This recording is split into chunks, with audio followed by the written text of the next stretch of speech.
Na entrevista do dia com Maria Lídia Flandoli, a luta pela conquista de votos, faltando 4 dias para a votação do impeachment no plenário da Câmara. Quem faz a análise é o cientista político José Augusto Guilhom Albuquerque, professor titular de Relações Internacionais da Universidade de São Paulo.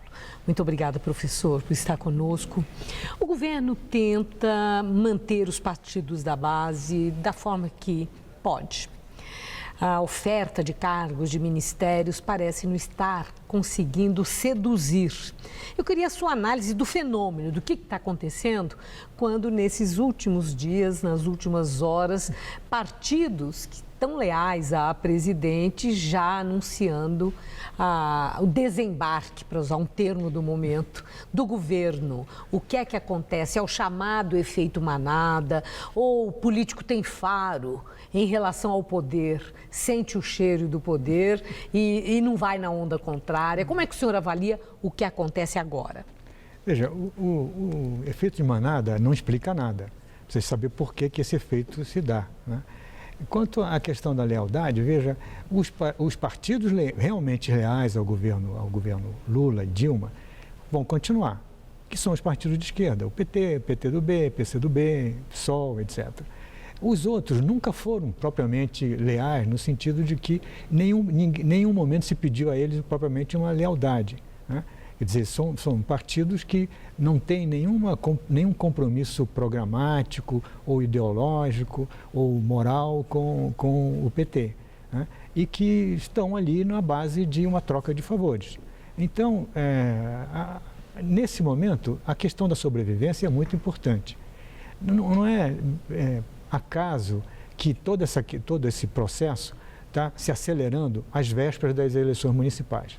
Que as eleições municipais, com o grau de descrédito que há com relação ao governo, com o grau de insatisfação da população, sobretudo, né, seria um desastre total. Então, a sobrevivência é quem faz isso. Agora, professor, nessa reta final, antes da votação, né, decisiva no plenário, a presidente tem algo ao alcance das mãos que possa seduzir na sua base de apoio e impedir essa defecção, impedir que os votos mudem de lado? Veja, essa base de apoio, ela já se desfez completamente. Quer dizer, não há mais o que fazer, nem o pacto que hoje ela anunciou, que permanecendo no governo, ela acenou com a possibilidade de um pacto? Sim, então esse pacto terá que ser respondido no momento certo. Nesse momento não há o que ela não tem mais o que oferecer. E, sobretudo, a tentativa desesperada que o próprio Lula está tentando fazer, e o Lula é um mágico da política, né? A única coisa que eles estão conseguindo tentar é segurar dentro da base de apoio quem já estava dentro da base de apoio. Eles não estão fazendo nenhum esforço no sentido contrário.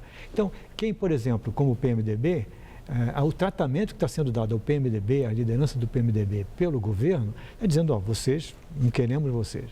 Então, nessa base, você não consegue conquistar apoio. Professor, a tese do golpe.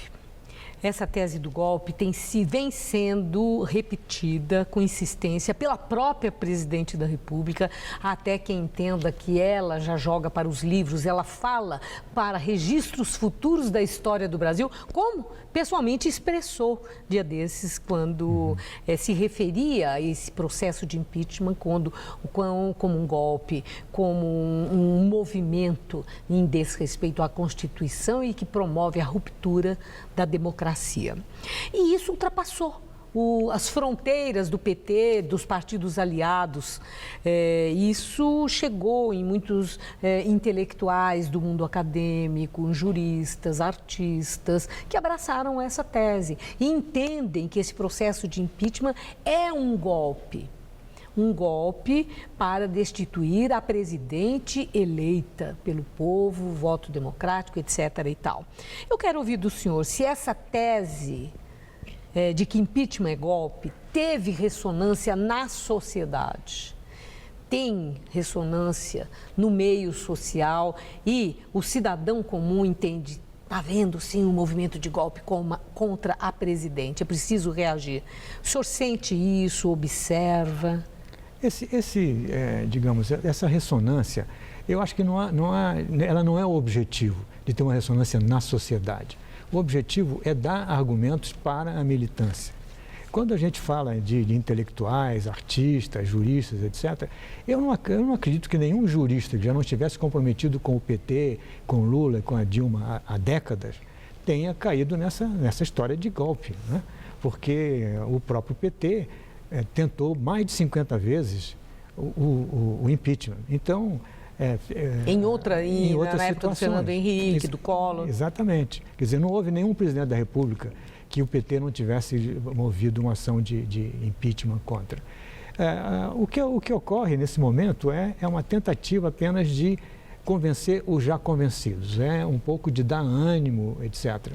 Mas isso não cola. A Constituição é muito clara, muito clara. Eu não sou um constitucionalista, eu sou um cientista político, eu conheço a Constituição, digamos assim, como um cidadão, mas eu fui observar, eu fui ler a Constituição num exemplar que é emitido pelo Palácio do Planalto.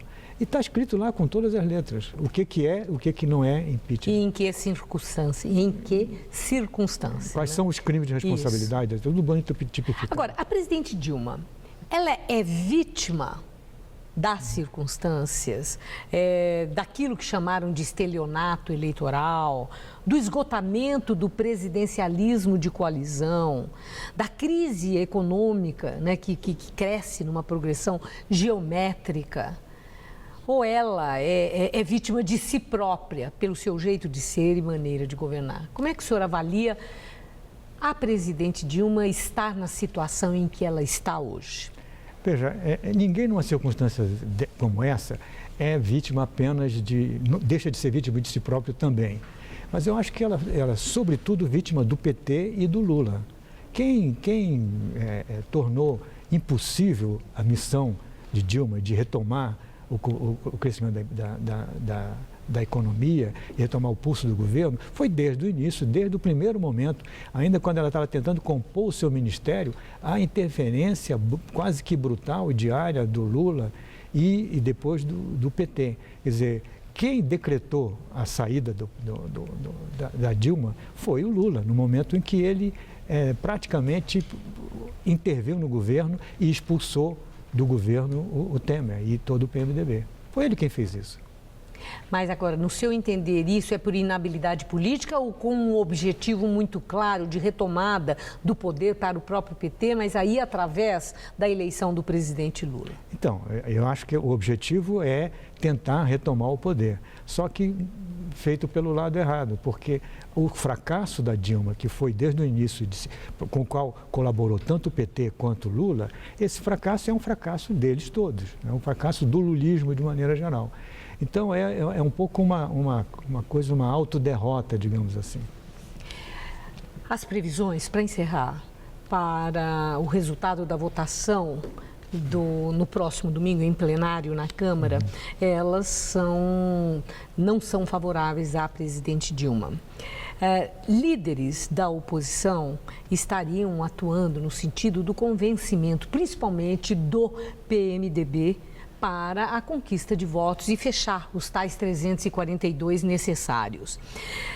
Do lado dos aliados, principalmente do lado de lideranças do PT, tem dito que o grande argumento para convencimento está sendo na promessa de que o eventual governo Temer tem condição e vai barrar a Lava Jato. O senhor vê indicadores de possibilidade de que isso seja crível, que possam realmente acreditar que um novo governo tenha chance de barrar a Lava Jato e livrar os políticos todos que temem a ação de um juiz Sérgio Moro, do Ministério Público e da Polícia Federal? Olha, o movimento para barrar a Lava Jato foi tentado agora durante o governo Dilma, né? Tanto é que ela escolheu dois ministros da Justiça com essa missão de intervir na Polícia Federal e ir até o fim. Acontece que a nossa Constituição garante autonomia tanto do Judiciário quanto da Procuradoria, do Ministério Público, de tal maneira que isso hoje se tornaria quase impossível. Apesar da maioria de simpáticos ao governo que existe no Supremo Tribunal Federal, ainda assim a legislação continua sendo basicamente respeitada, né? Eu acho muito difícil, é possível que haja na própria Procuradoria alguma tendência a não correr tanto com os acontecimentos, alguma coisa dessa natureza, mas eu vejo até que no TSE seja possível que se suspenda ou se adie esse julgamento sobre a cassação do mandato da chapa, mas eu não acredito que seja possível intervir dessa maneira no Lava Jato. Precisaria uma revolução. Muito obrigada, professor. Uma boa noite. Eu agradeço.